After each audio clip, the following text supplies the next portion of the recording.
Hello guys, welcome to Proikyan GK Point.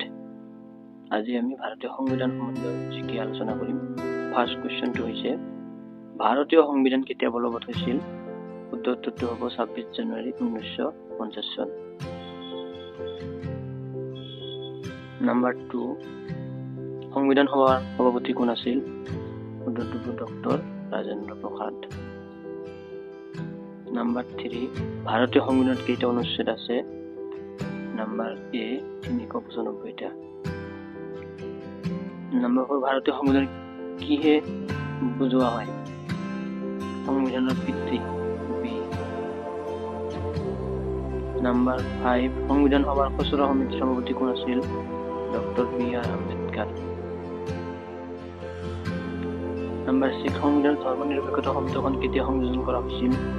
1976 চনত। ভাৰতীয় সংবিধানত কিমানখন তফচিল আছে? 12খন। ভাৰতীয় সংবিধানত নাগৰিকসকলৰ মৌলিক অধিকাৰ কিমান? 6টা।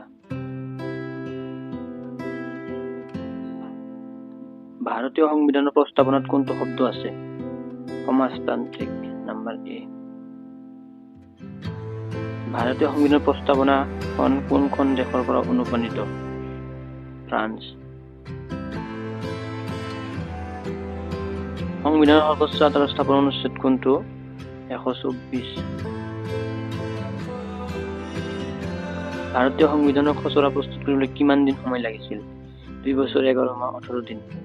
এ নাম্বাৰ।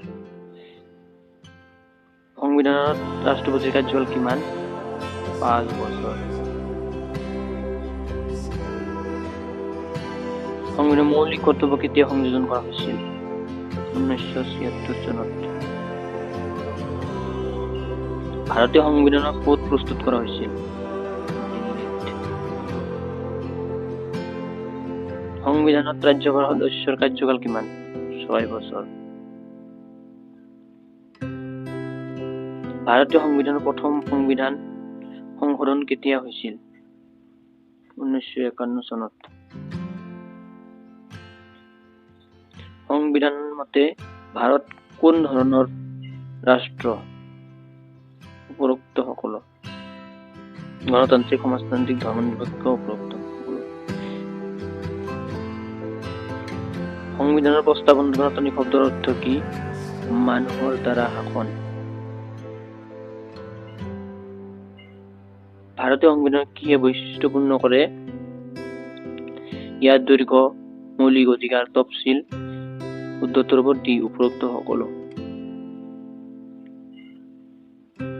ধন্যবাদ। আজিলৈ এইখিনিয়ে।